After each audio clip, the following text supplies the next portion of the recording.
कुछ स्वादिष्ट है बनाना तो playrecipes.com पे जरूर है आना। माँ का प्यार। गंगापुर नाम के गांव में कमला नाम की एक दूध वाली रहा करती थी। उसे एक छोटी बच्ची थी जिसका नाम था सुमन। सुमन दिखने में बहुत खूबसूरत थी और काफी समझदार भी थी। वो अपने माँ से कभी किसी चीज के लिए जिद नहीं किया करती थी। अब सुमन 5 साल की हो गई थी और कमला ने उसका स्कूल में दाखिला कर दिया था। सुमन स्कूल जाकर मन लगाकर पढ़ाई करती थी और उसी के साथ साथ घर आकर अपनी माँ को भी उसके कामों में मदद करती थी। दिन ब दिन सुमन बड़ी हो रही थी। जब सुमन छोटी थी तभी उसके पिताजी गुजर गए थे, इसीलिए घर की सारी जिम्मेदारी कमला पर थी। ऐसे ही एक दिन सुमन को बहुत तेज बुखार आया और कमला उसे उठाकर अस्पताल में लेकर गई। अरे बिटिया, आंखें खोलो, हम अस्पताल जा रहे हैं। माँ, बहुत थकावट लग रही है मुझे। बेटा, बहुत तेज बुखार होने के कारण तुम्हें थकावट लग रही है। बस हम पहुंच ही गए, चलो। अस्पताल में डॉक्टर उसका चेकअप करते हैं। इसे थोड़ा तेज बुखार है, मैं दवाइयाँ लिख कर देता हूँ, आप सुबह शाम देते रहना। जी डॉक्टर साहब। ऐसा कहकर कमला सुमन को लेकर घर चली आती है। कुछ समय बाद उसे खाना खिलाकर दवाइयाँ देती है। शाम होते होते उसका बुखार कम हो गया। बेटी, कल घर पर रहकर ही आराम करना, ठीक है? हाँ माँ। चलो अब हम सो जाते हैं। कमला और सुमन सो जाती है। अगली सुबह उठकर कमला अपना काम पूरा कर लेती है और दूध बेचने गांव में चली जाती है। यहाँ सुमन घर में ही रहकर आराम कर रही थी और साथ ही में घर के छोटे मोटे काम भी कर रही थी। तभी सुमन की सहेली रश्मि उसके घर आई। अरे सुमन, आज तुम स्कूल क्यों नहीं आई? मुझे कल बहुत तेज बुखार था, इसी वजह से मैं आज स्कूल में नहीं आई। अच्छा, अब कैसा लग रहा है? अब अच्छा लग रहा है, चलो हम खेलते हैं। ऐसा कहकर सुमन और रश्मि आंगन में खेलने लगी। बहुत देर खेलने के बाद दोनों थक गई और सुमन आराम करने घर में चली आई। सुमन थोड़ी ही देर में सो गई और कुछ देर बाद उसकी माँ घर आई। बेटी रश्मि, तुम कब आई? चाची, मैं कब से आई हूँ। हम दोनों ने बहुत खेल खेले, इसलिए सुमन बहुत थक गई है और वह सो गई। अब आप आ गई है तो मैं अपने घर चली जाती हूँ। ऐसा कहकर रश्मि वहाँ से चली जाती है। कमला सुमन के पास बैठकर उसका बुखार देखती है। अब सुमन को बुखार नहीं था, इसलिए कमला अपने काम में लग गई। थोड़ी ही देर बाद कमला को सुमन की आवाज आई। माँ, मेरा पूरा बदन दर्द कर रहा है। हाँ मेरी बच्ची, अब तुम खाना खाकर दवाइयाँ ले लेना, जिससे तुम्हें आराम मिलेगा। ऐसा कहकर कमला उसे खाना खिलाती है और दवाइयाँ देकर सुला देती है। ऐसे ही कुछ दिन बीत गए। अब सुमन एकदम ठीक ठाक हो गई और कमला भी हर रोज की तरह दूध बेचने लगी। इधर सुमन भी स्कूल जाने लगी थी। ऐसे ही एक दिन स्कूल से आते वक्त सुमन को रास्ते में एक कुत्ते का पिल्ला दिखाई दिया जो जख्मी था। सुमन उसे उठाकर अपने घर लेकर आई। कुछ देर बाद कमला घर आई। बेटी सुमन, ये कुत्ता कैसे आया हमारे यहाँ? अरे माँ, रास्ते में इसको जख्मी अवस्था में देखा तो मैं उसे उठाकर घर लेकर आई। अच्छा ठीक है, चलो हम इसे पट्टी बांध देते हैं। हाँ माँ। कमला ने उस कुत्ते के पिल्ले को उठाया और उसकी मलम पट्टी की। कुछ ही दिनों में वो कुत्ते का पिल्ला ठीक ठाक हो गया और सुमन के साथ मजे से खेलने लगा। ऐसे ही बहुत दिन बीत गए। अब सुमन बड़ी हो गई थी, लेकिन एक दिन अचानक उसकी तबीयत फिर से बिगड़ गई। कमला को पता नहीं चल रहा था कि क्या हो रहा है। उसने सुमन को फिर से अस्पताल में भर्ती किया। डॉक्टर ने उसका चेकअप किया और कमला से कहा, पेशेंट की किडनी खराब हो गई है, हमें जल्द से जल्द कोई किडनी डोनर ढूंढना होगा। मगर डॉक्टर साहब, किडनी कौन देगा? आपके खून के रिश्तेदार किडनी दे सकते हैं। डॉक्टर साहब, मैं मेरी बच्ची को किडनी देने के लिए तैयार हूँ। ठीक है, मैं ऑपरेशन की तैयारी शुरू करता हूँ। ऐसा बोलकर डॉक्टर वहां से चले गए। उसी दिन शाम को ऑपरेशन होने वाला था। कमला घर जाकर अपने सारे काम निपटाकर वापस अस्पताल में आ गई और वो भी एडमिट हो गई। दोनों माँ बेटियों का ऑपरेशन सफल रहा। ऐसे ही कुछ दिन बीत गए। अब सुमन एकदम स्वस्थ हो गई और कमला उसे लेकर घर लौट आई। ऐसे ही एक दिन सुमन ने अपनी माँ से कहा, माँ, मेरा तो ऑपरेशन हो गया, लेकिन मेरे साथ आपको क्यों रखा था अस्पताल में? अरे बेटा छोड़ो वो सब, तुम ठीक ठाक हो, यही बहुत है मेरे लिए। माँ बताओ ना मुझे, तुम्हें मेरी कसम। बेटा, उस दिन तुम चक्कर आकर गिर गई थी और मैं तुम्हें डॉक्टर के पास लेकर गई थी। तब उन्होंने बताया कि तुम्हारी किडनी काम नहीं कर रही है, इसीलिए मैंने मेरी किडनी तुम्हें दे दी। माँ ऐसा क्यों किया तुमने? तुम्हें कुछ हो जाता तो? मुझे कुछ भी हो जाए, मैं तुम्हें कुछ भी नहीं होने दूंगी मेरी बच्ची। यह सुनकर सुमन की आंखों में आंसू आ जाते हैं और वो रोने लगती है। अब क्या हुआ है रोने को? माँ, मैं कितनी खुशनसीब हूँ कि मुझे तुम्हारी जैसी माँ मिली है। और मैं तुमसे ज्यादा खुशनसीब हूँ क्योंकि मेरे पास तुम हो। अब रोना बंद करो। उस दिन के बाद सुमन कभी बीमार नहीं पड़ी और अपनी प्यारी माँ के साथ एक खुशहाल जिंदगी जीने लगी। दोस्तों, हमारी माँ हमारे लिए कुछ भी कर सकती है। हमें हमेशा माँ का ऋणी होना चाहिए। श्रीरामपुर नाम के गांव में मोहन नाम का एक व्यक्ति रहता था। वो दूसरों के खेतों में काम करके अपने घर का गुजारा करता था। उसके परिवार में उसकी पत्नी शीला और उसका बेटा राजू रहा करते थे। वे लोग गरीब जरूर थे, लेकिन अपनी जिंदगी में बहुत खुश थे। हमेशा मेहनत करते और अपना पेट पालते थे। अरे शीला, चलो जल्दी खाना दो, मुझे कल सुबह जल्दी काम पर जाना है। हाँ जी, बस 5 मिनट और। कुछ देर बाद शीला खाना लेकर आती है और सब खाना खाकर सो जाते हैं। अजी, कल आपको इतने जल्दी क्यों जाना है? अरे भाग्यवान, कल खेतों में बहुत सारा काम है, इसलिए थोड़ा जल्दी जाऊंगा। ठीक है। अब बातें बंद करो और तुम भी सो जाओ। अगले दिन मोहन सूरज निकलने से पहले ही खेत में जाता है और काम करने लगता है। काम करते करते शाम हो जाती है और अंधेरा पड़ जाता है। मोहन खेत से निकल ही रहा था कि तभी उसका पाँव एक सांप पर गिर गया। उस सांप ने मोहन को काट लिया। मोहन जोर जोर से चिल्लाने लगा। शाम हो जाने की वजह से सब लोग अपने खेतों में से घर गए थे और मोहन के चिल्लाने की आवाज किसी ने नहीं सुनी। कुछ देर बाद मोहन बेहोश होकर जमीन पर गिर गया। अगले दिन गांव के कुछ लोग खेत में आए और उन्होंने देखा कि मोहन बेहोशी की हालत में खेत में पड़ा है। चलो जाकर देखते हैं। गांव वाले मोहन के पास जाते हैं।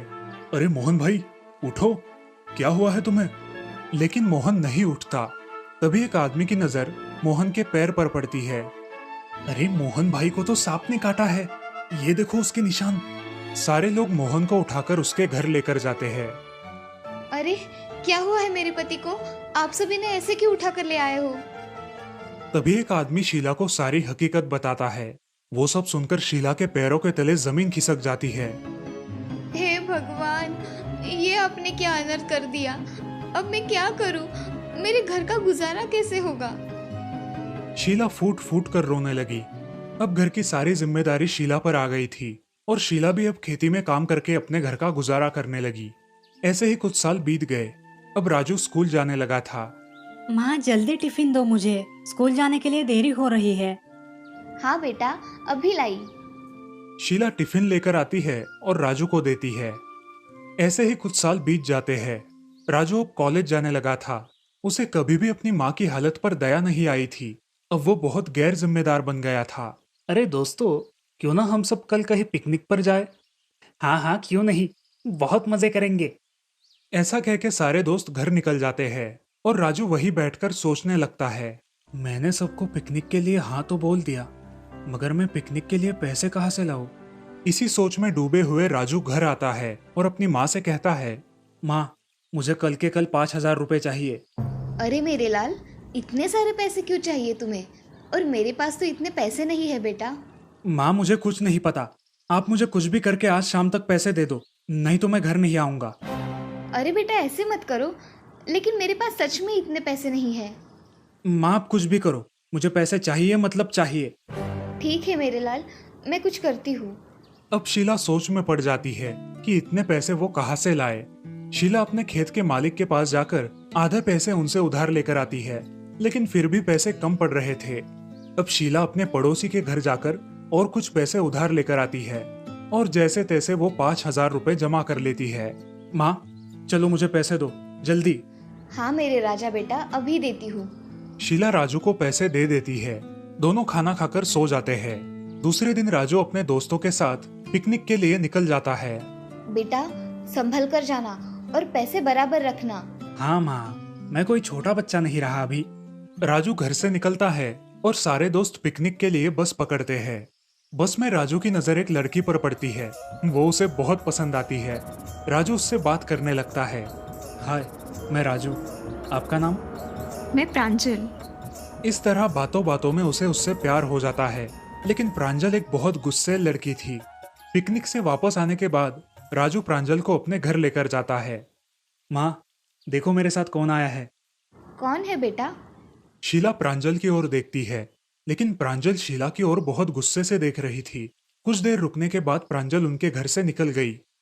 माँ, कैसी लगी प्रांजल तुम्हें? मैं उसी से शादी करने वाला हूँ। बेटा, मुझे ये लड़की सही नहीं लगी। तुम्हें इससे कई अच्छी लड़की मिल जाएगी। आप मत सिखाओ मुझे। मैं शादी करूंगा तो सिर्फ प्रांजल के साथ ही। ठीक है बेटा, जैसे तुम्हारी मर्जी। तुम्हें पूरी जिंदगी निकालनी है उसके साथ। अगर तुम दोनों खुश रहते हो तो मुझे क्या दिक्कत हो सकती है। कुछ दिनों बाद राजू और प्रांजल की शादी हो गई। फिर एक दिन प्रांजल अपनी सास के साथ झगड़ा करने लगी। मैं कुछ काम नहीं करूंगी, तुम्हें करना है तो करो, नहीं तो छोड़ दो। अरे बेटी, पर मेरे जाने के बाद ये सब तुम्हें ही तो करना है ना। तभी का तभी देखा जाएगा, आप मुझे मत सिखाओ। शाम को जब राजू घर आता है, ए जी देखो ना, तुम्हारी माँ कुछ काम नहीं करती और मेरे से सब करवाती है और ऊपर से झगड़ा भी करती है। राजू बाहर जाता है और अपनी माँ को खरी खोटी सुनाता है। प्रांजल ये सब देखकर बहुत खुश हो जाती है। अब ऐसे ही चलने लगा। प्रांजल हर रोज राजू को उसकी माँ के बारे में भड़काती रही, राजू को अपनी माँ से दूर करती रही।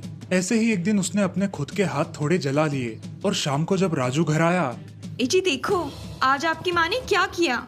मैंने काम करने के लिए मना किया तो आपकी माँ ने मेरे हाथ जला दिए। प्रांजल की बातें सुनकर राजू बहुत गुस्सा हो गया। उसने अपनी माँ को घर से बाहर निकाल दिया।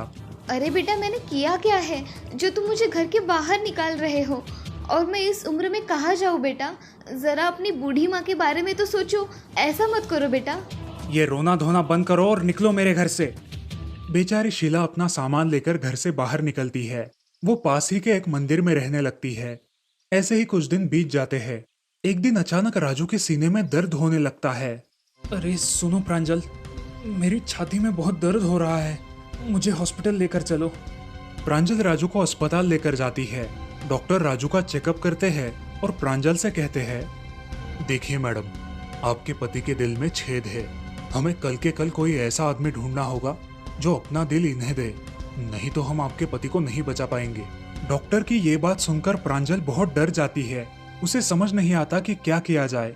ये बात राजू के पड़ोसन को पता चलती है और वो जल्दी से ये बात राजू की माँ को बताती है। जैसे ही राजू की माँ को ये बात पता चलती है, वो तुरंत अस्पताल आ जाती है और डॉक्टर से बात करती है। डॉक्टर साहब, मेरे बेटे को बचाओ। आप मेरा दिल ले लो, मगर मेरी बच्ची की जान बचा लो। शीला अपना दिल राजू को दे देती है और खुद अपने बेटे के लिए इस दुनिया को अलविदा कहती है। राजू का ऑपरेशन हो जाता है। अगले दिन जब राजू होश में आता है तो वो प्रांजल से पूछता है, अरे प्रांजल, मुझे क्या हुआ था? प्रांजल राजू को कुछ बताती तभी डॉक्टर वहां पर आते हैं। राजू, तुम्हारा ऑपरेशन एकदम अच्छे से हुआ है, अब घबराने की कोई जरूरत नहीं। मगर डॉक्टर, मुझे हुआ क्या था? तुम्हारे दिल में छेद था। तुम्हारी माँ ने तुम्हें अपना दिल देकर तुम्हारी जान बचाई है। ये बात सुनकर राजू और प्रांजल की आंखों में आंसू आने लगे। राजू फूट फूट कर रोने लगा।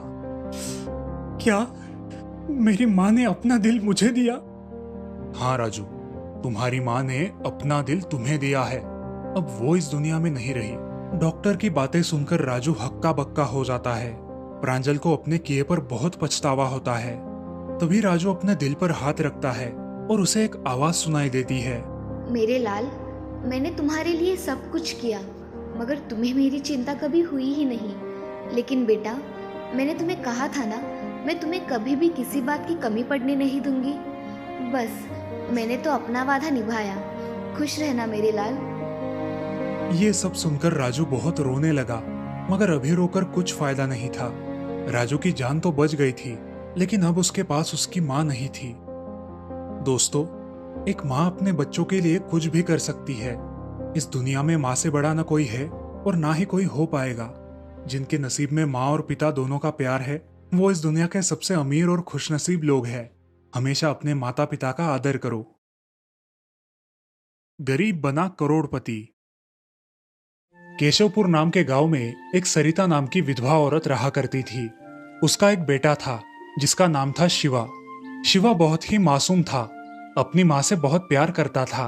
उनके हालात बहुत गरीब होने के कारण वो लोग कोई त्योहार तक नहीं मना पाते थे।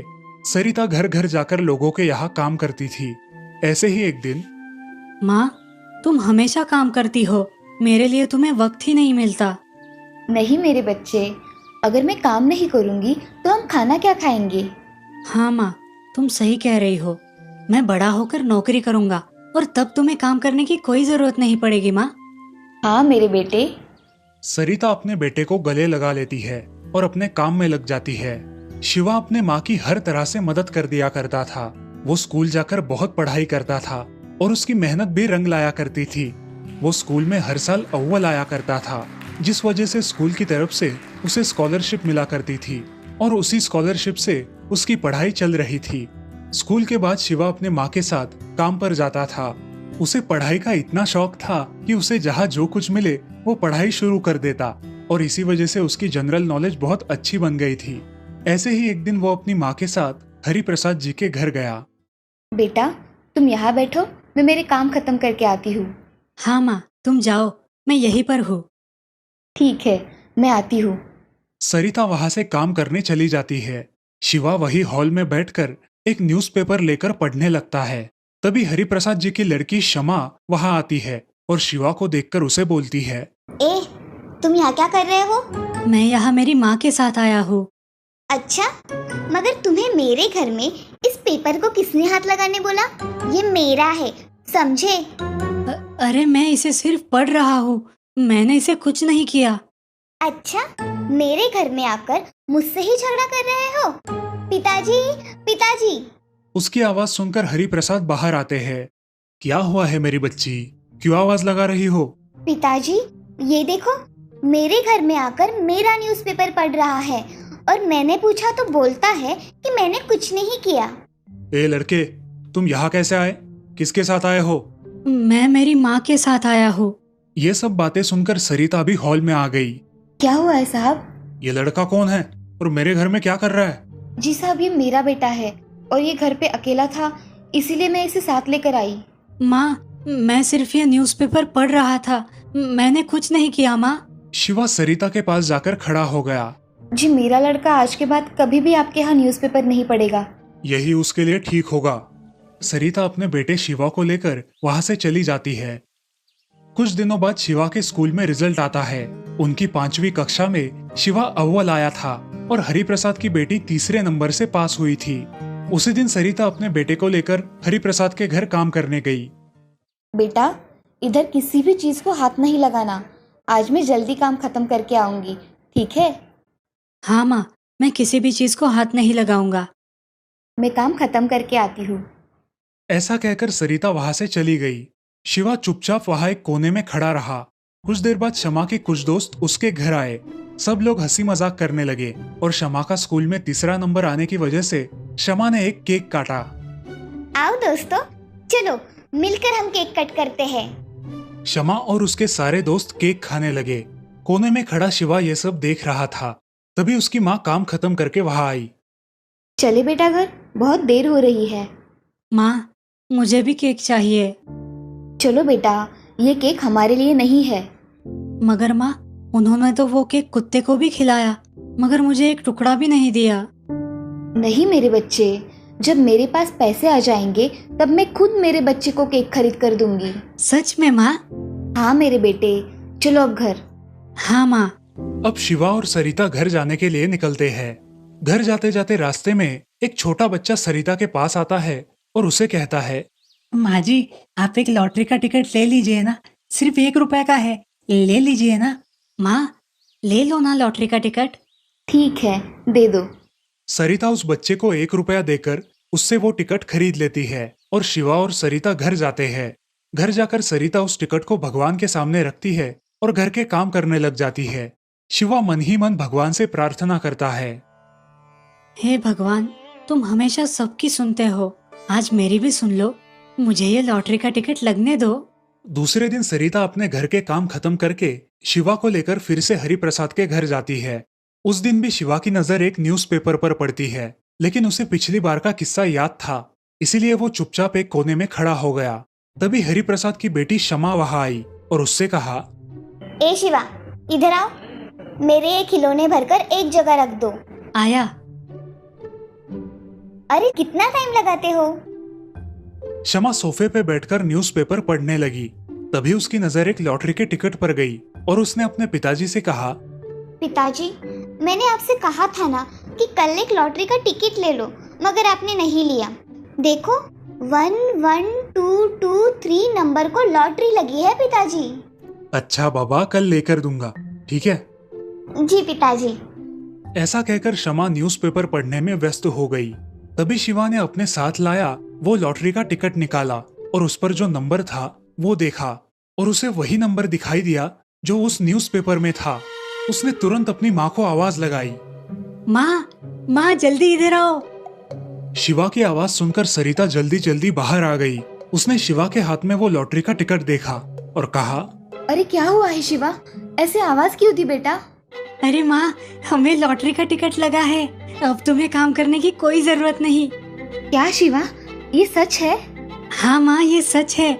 और अब हमें किसी अमीरों के यहाँ नौकरी भी नहीं करनी पड़ेगी। चलो माँ यहाँ से। हाँ चलो सेठ जी, मैं आती हूँ।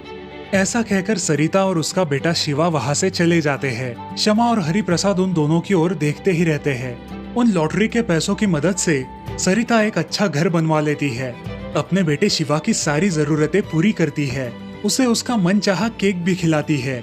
अब सरिता को काम करने की कोई जरूरत नहीं बची और वो अपने बेटे के साथ हंसी खुशी रहने लगी।